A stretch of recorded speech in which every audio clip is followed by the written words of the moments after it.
sendo Deus, não considerou que o ser igual a Deus era algo que deveria apegar-se, mas esvaziou-se a si mesmo, vindo a ser servo, tornando a semelhança de homens, e sendo encontrado em forma humana, humilhou-se a si mesmo, e foi obediente até a morte, e morte de cruz. Por isso Deus o exaltou à mais alta posição, e lhe deu o nome que está acima de todo nome, para que ao nome de Jesus se dobre todo o joelho no céu, na terra e debaixo da terra, e toda língua confesse que Jesus Cristo é o Senhor, para a glória de Deus Pai. Amém? Esses dois textos, meus irmãos, maravilhosos, falam muitas coisas para nós. Em primeiro lugar, eu queria pensar nesse primeiro tema da nossa reflexão e entender o que significa ser pobre de espírito. Jesus, quando fala para a multidão que bem-aventurado, ou seja, feliz é o pobre de espírito, a gente precisa entender o que Jesus estava querendo dizer, para que a gente não tome atitudes equivocadas.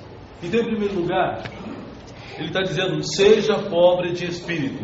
Então, primeiro vamos entender o que pobre de espírito não é. Veja, não significa pobreza financeira. Que pena, né? Se fosse pobreza financeira, nós estávamos aqui hoje já atendendo o primeiro requisito das bem-aventuranças, a começar por mim, de ser pobre. Não tenho nada no banco, não tenho nada no bolso, já sou pobre de espírito, glória a Deus. Mas não é isso que Jesus está dizendo. Não é de ser pobreza financeira, de não ter recursos. Não é disso que Jesus está falando. Também, em segundo lugar, não significa ter uma vida espiritual pobre. Por ser pobre de espírito, então eu não vou ler mais a Bíblia, eu não vou orar, eu vou ter uma vida cristã medíocre, e isso então quer dizer ser pobre de espírito. Meus irmãos, nós temos que cada dia mais arvorar em crescer no conhecimento da palavra de Deus, como diz o profeta Oséias, conheçamos e prossigamos em conhecer o Senhor. Então, ser pobre de espírito não significa ser pobre espiritualmente. Em terceiro lugar, não significa pobreza de autoestima. Ser pobre de espírito não significa você ficar se autoflagelando, se autossabotando, dizendo de si mesmo impropérios e falando de si mesmo coisas desagradáveis. Eu sou feio, eu sou narigudo, eu sou barrigudo, eu sou chato, eu sou... Não é isso. Ser pobre de espírito não significa depreciar-se, mas você precisa amar a si mesmo. Em quarto lugar, não significa também timidez ou fraqueza. Ser pobre de espírito não significa, então para ser pobre de espírito eu não vou aceitar nenhum desafio. Quando o pastor Richard me convidar para o ministério, eu vou dizer não, porque eu quero atender o requisito de Jesus e ser pobre de espírito. Não significa nada disso. Agora, se pobre de espírito não é nenhuma dessas quatro coisas, vamos então tentar entender o que significa ser pobre de espírito. Interessante, meus irmãos, que Jesus já coloca ser pobre de espírito como a primeira das bem-aventuranças. Interessante que não foi por acaso. Ai de nós, se Jesus dissesse, por exemplo, como primeiro das bem-aventuranças, bem-aventurados os puros de coração, estávamos fritos. Ou se ele dissesse, bem-aventurados os pacificadores, também estávamos em maus lençóis. Mas Jesus coloca, bem-aventurados os pobres de espírito, porque é a condição mais adequada para cada um de nós, é a posição que mais nos cabe e sem a qual nós não podemos agradar ao Senhor. Então, em primeiro lugar, ser pobre de espírito que Jesus está falando é a base de todas as demais virtudes.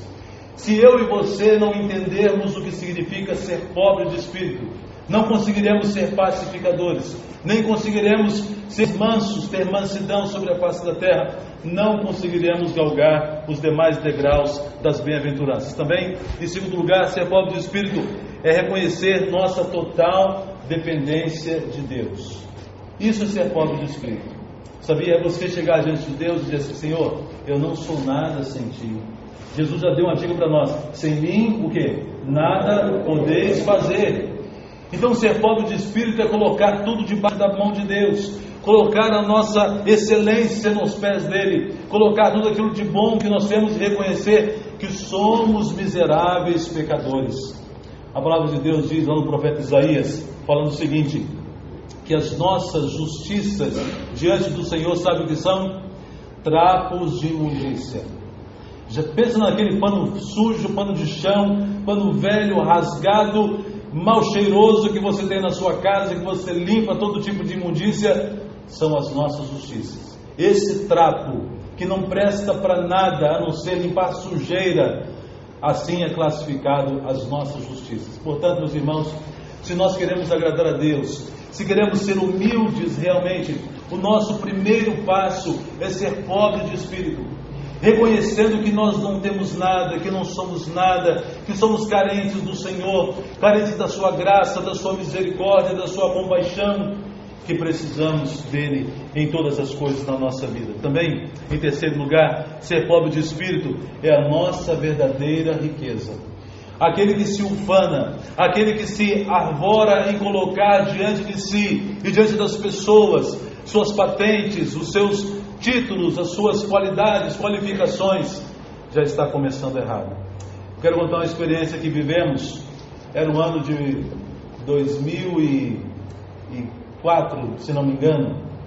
Fomos à Igreja Batista da Lagoinha participar de um congresso de adoração. E eu fui com uma caravana da nossa igreja lá no Espírito Santo. Participávamos daquele congresso e fomos muito abençoados. E no momento do congresso, a irmã Ana Paula Valadão disse o seguinte: eu gostaria de ouvir aqui, de reconhecer as caravanas que estamos visitando. Gostaria que fiquem de pé, por favor, os pastores que estão aqui presentes. Naquela época eu não era pastor ainda, era o ministro de adoração, pastor de adoração da igreja, e os pastores ficaram de pé, e todos aplaudiram. Olha os pastores aqui, glórias a Deus, e aplaudimos. Agora eu gostaria de conhecer os missionários que estão aqui, e os missionários ficaram de pé, glórias a Deus, e aplaudimos. Agora, os líderes de louvor, os que dirigem a adoração na igreja, eu falei, opa, chegou a minha hora. Ajeitei a beca, ajeitei o tupete, fiquei em pé esperando os aplausos, e todo mundo, que benção, olha os líderes de louvor aí. E depois ela deu uma palavra que nos colocou cada um no seu devido lugar. Ela disse: agora eu queria pedir a todos vocês que são pastores, missionários, vocês que são líderes de adoração, você que tenha qualquer título aqui nesse lugar, pegue tudo isso, vamos pegar tudo isso e vamos colocar aos pés do Rei dos Reis, do Senhor dos Senhores. Acabemos com os títulos agora, porque o único título que tem que ser adorado aqui é o título de Rei dos Reis, Senhor dos Senhores, e esse é Jesus. Amém? Amém. Assim, meus irmãos, não há nada de errado em você e eu galgarmos títulos. Não há nada de errado eu e você termos o anseio de estudarmos mais, de ter um diploma, de termos uma especialidade, uma especificação, de sermos pessoas mais bem qualificadas, intelectualmente falando. Não há nada de errado quanto a isso, mas que isso não nos sua a cabeça, que isso não nos coloque em uma posição de nos ufanarmos diante de Deus ou de qualquer outra pessoa, mas trilhemos o caminho da pobreza de espírito. Eu fico maravilhado quando olhando para o profeta Isaías. Isaías, que tinha uma família influente, que participava da família real, e no ano que morreu o rei Uzias, capítulo 6 de Isaías, Isaías está lá tendo uma visão de uma epifania, vendo uma visão celestial do trono da graça de Deus. E Isaías, depois de ter aquela visão de Deus assentado sobre o trono, os querubins cantando um para os outros: Santo, Santo, Santo é o Senhor dos exércitos, a terra inteira está cheia da tua glória. O profeta Isaías cai em si e ele amaldiçoa-se a si mesmo, e ele fica estremecido. Ele diz: ai de mim, que sou um homem de lábios impuros e habito no meio de um povo de impuros lábios, e os meus olhos viram o rei. E quando Isaías tem aquela visão do rei dos reis, do Senhor dos senhores, e reconhece a sua miséria, ele estremece de medo. A mesma reação foi do apóstolo Pedro. O apóstolo Pedro, ali ainda um homem rude, pescador, depois de tentar a pesca a noite inteira e nada conseguir, Jesus dá ordem: joga a rede para o outro lado. E Pedro e os demais pescadores obedecem. diante daquela pesca maravilhosa, o barco quase foi a pique. Pedro leva aquela pesca maravilhosa até a praia, e ao perceber que estava diante não de um homem, mas de um mestre, esse mestre era o Filho de Deus, Pedro reconhece sua miséria e diz: Senhor, afasta-te de mim, porque sou homem pecador. Assim, meus irmãos, nós, ao entrarmos na presença de Deus, temos que reconhecer nossa pequenez, nossa fragilidade, nossa limitação, e nos colocarmos com a boca no pó e pedirmos graça e misericórdia ao Senhor. Agora, continuando, entrando no outro texto que já lemos, eu quero antes ler essa frase de um dos mestres da Reforma. Ano passado comemoramos os 500 anos da Reforma Protestante. João Calvino diz o seguinte: só aquele que em si mesmo foi reduzido a nada e repousa na misericórdia de Deus é pobre de espírito.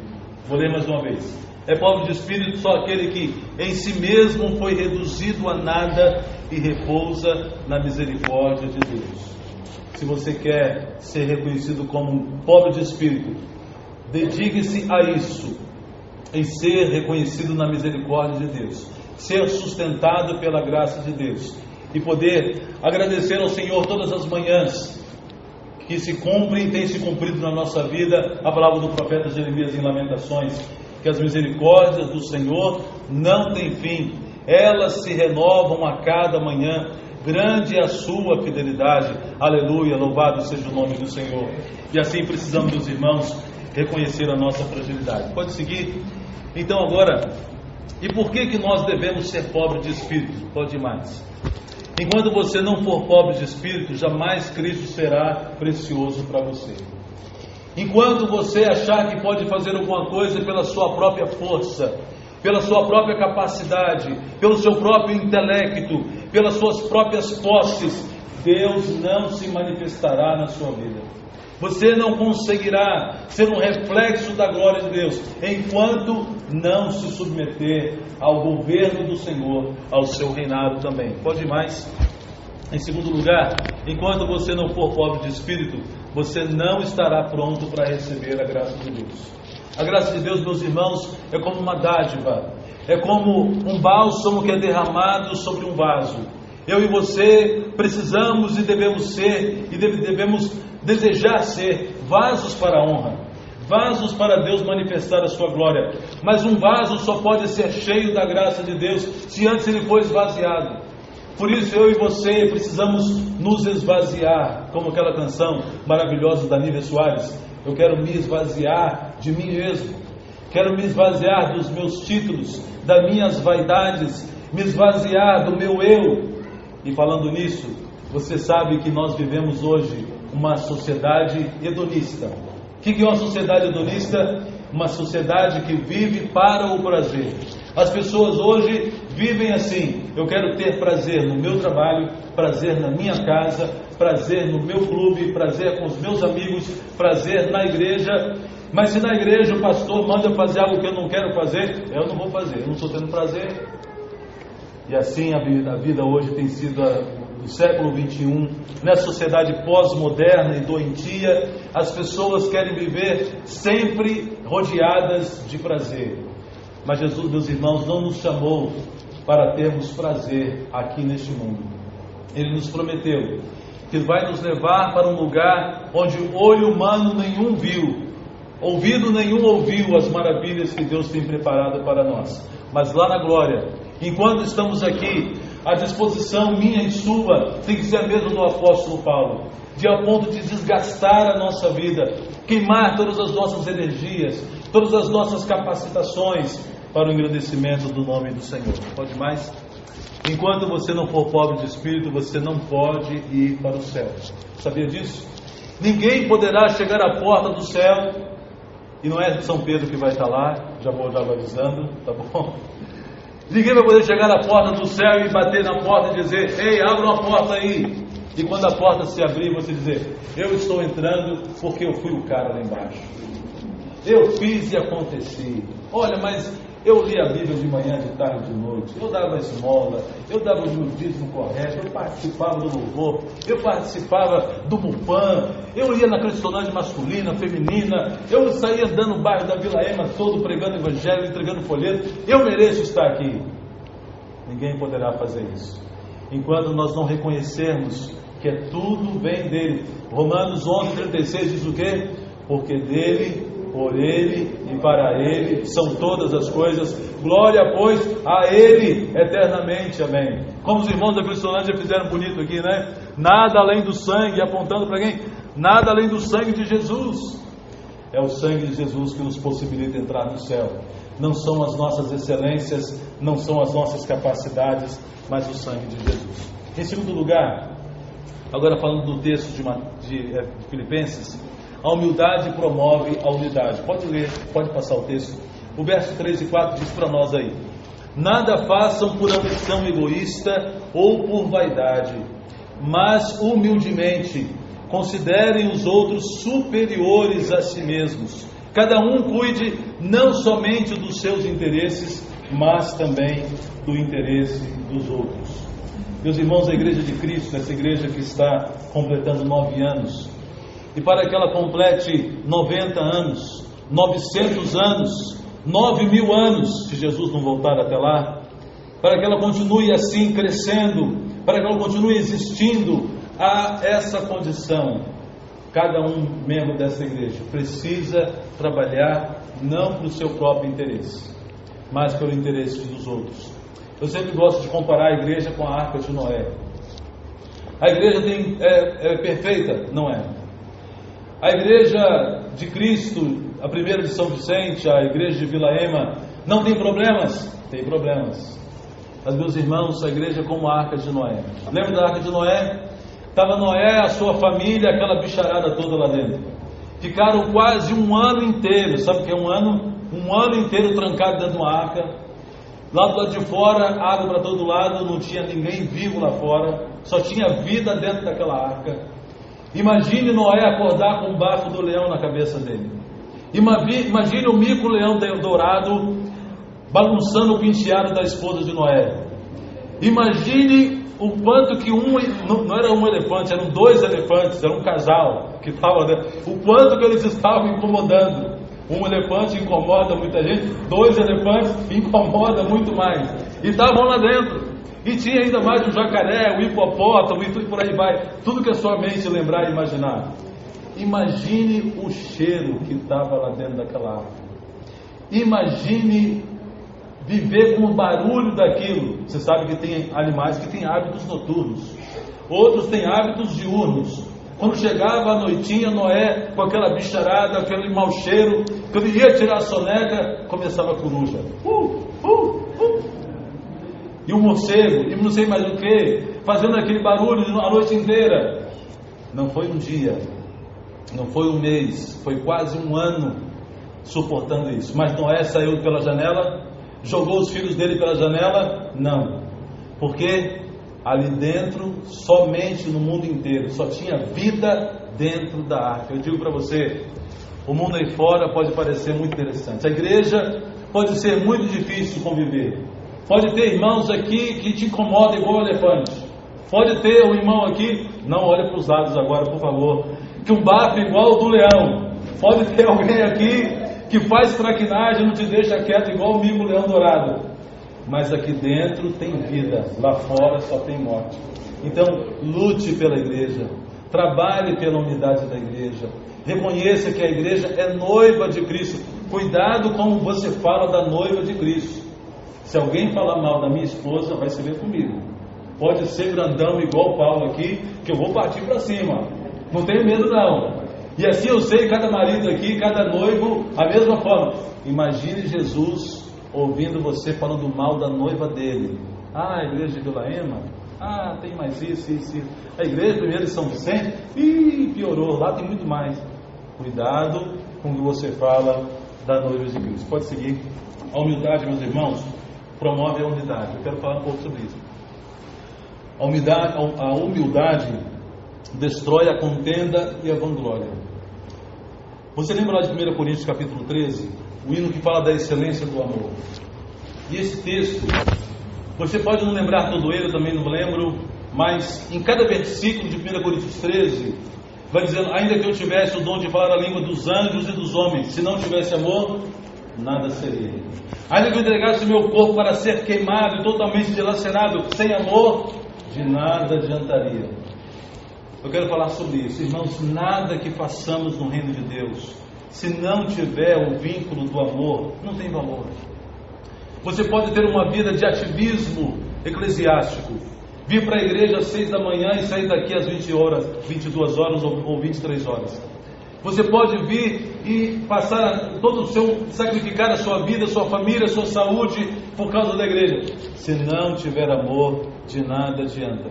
E nesse texto, quando a humildade destrói a contenda e a vanglória, porque quando nós somos humildes, não tem ao ministério. O Isaac tem um ministério de louvor aqui, mas o meu ministério não é de louvor, meu ministério é com os homens. Então eu não quero saber do Isaac ensaiando, vai ter que cancelar o ensaio dele para eu ter reunião com os homens. Começou o problema, começou a destruirmos a unidade da igreja, começando a fazer as coisas com vanglória. Não, meu ministério é o mais importante, o ministério dos homens é mais importante que de adoração. Não, o ministério de crianças é que é o mais importante. Não, o ministério da palavra, ou o ministério A, B ou C é que é o mais importante. Todos os ministérios são importantes. Precisa haver esse entendimento da igreja, de cada um dos irmãos. Para essa igreja continuar unida, guerreando, vitoriosa, ela precisa ter isso em mente, de que todos os ministérios dos irmãos são importantes. O ministério da recepção, o ministério que cuida das crianças, o ministério que abraça os visitantes, todos eles são importantes e têm o seu valor. Pode ir mais adiante. Além disso, a humildade habita num coração que ama verdadeiramente, como eu falei. Se não tiver amor, nada adiantaria. A humildade olha para o outro com honra. É o que o texto está dizendo aqui para nós, de nós honrarmos o nosso irmão. Sabe o que significa honrar? Honrar significa atribuir valor a.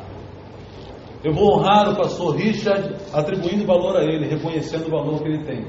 Eu vou honrar o irmão da recepção atribuindo valor a ele, agradecendo a ele a recepção que ele fez. Eu vou honrar os irmãos do louvor reconhecendo o esforço que eles fazem. E diga de passagem, meus irmãos, ore pela equipe de louvor da sua igreja.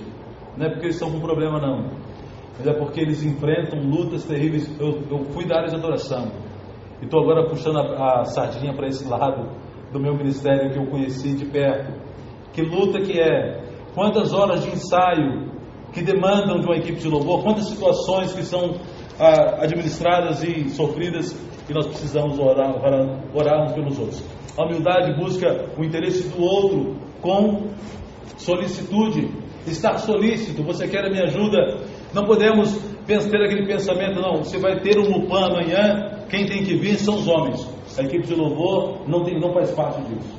Se é um encontro da MCA, da MCM, não, os homens não precisam vir, porque afinal de contas as mulheres têm que cuidar disso. Se são os jovens que vão fazer o culto, não preciso ir nesse culto porque é o culto dos jovens, eles têm que fazer o culto. Nada disso, meus irmãos. Todas as atividades são de todos. Nós somos um corpo que está cada um dos membros interligados, autodependentes um do outro. Nós precisamos apoiar, interceder, estar solícito e dizer: meu irmão, você quer minha ajuda no seu ministério?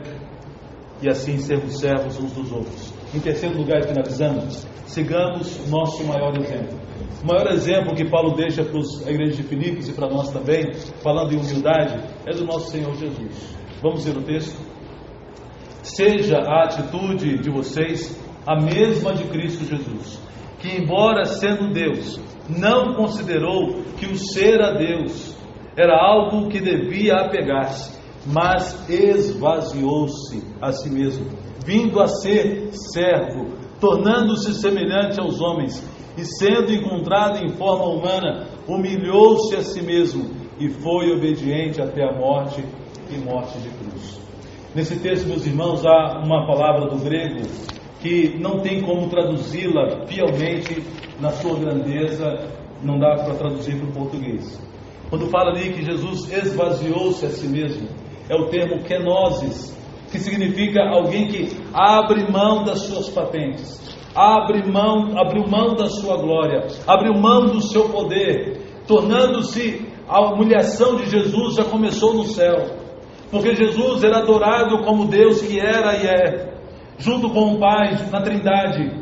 Imagine Jesus já abrindo mão das suas patentes, já colocando-se inferior até mesmo aos anjos. Eu fico imaginando a cena dos anjos, os anjos perplexos, olhando Jesus se diminuindo, apagando, anulando, diante deles, antes de encarnar, Jesus abrindo mão de toda a sua glória, e depois vindo a se tornar forma humana, encarnar e assumir a forma minha e sua como ser humano. Imagine, meus irmãos, o Rei dos Reis, o Senhor dos Senhores, aquele que mediu a água dos mares na concha da palma da sua mão, como diz lá em Isaías. Imagine aquele que criou o universo, as estrelas, e que chama cada uma pelo nome sem elas faltarem. Imagine agora ele ser dependente do leite de uma mulher, de ser dependente do ventre de uma mulher para nascer, de ser dependente agora de um casal de jovens que vai cuidar daquele bebê, agora encarnado ali, sofrendo as mesmas dores que eu e você, as mesmas lutas que eu e você. Jesus fez tudo isso por amor a mim e a você. O exemplo maior de humildade foi do Senhor Jesus. Pode mais. Jesus então, meus irmãos, esvaziou-se da sua glória. Pode mais. Jesus não veio para ser servido, mas para servir. Aquela figura que nós vimos no início desse slide, Jesus estava ali naquela cerimônia de lavar os pés dos seus discípulos. Sabe o que me chama mais a atenção? O que me causa perplexidade? Eu não estou aqui falando mal dos discípulos, porque eu acho que se eu estivesse lá, eu ia fazer a mesma coisa. A gente é tudo igual. Mas no caso da ceia, Jesus estava lá em Lucas 22, celebrando a última ceia com os seus discípulos. E ele diz assim: desde a eternidade tenho desejado comer essa Páscoa com vocês.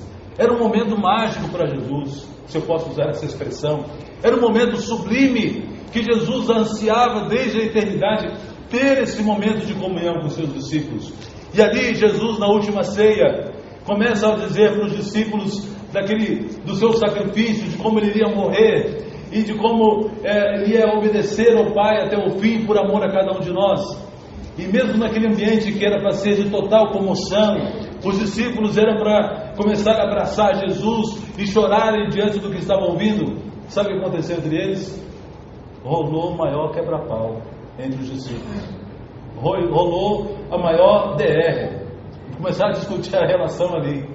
Começaram a bater boca, os discípulos, dizendo para Jesus assim, entre eles, sobre quem seria o maior no reino de Jesus. Começaram a discutir, começaram a bater boca. Não, eu sou maior, é porque eu estou mais perto dele, eu fui lá no Getsemane, eu orei com ele. E outros dizendo, não, mas foi eu que fiz isso e fiz aquilo, meu pai é rico. Começou isso. Teve até dois que pediram para a mãe deles intercederem para Jesus. Botar até a mãe no meio da história, é brincadeira.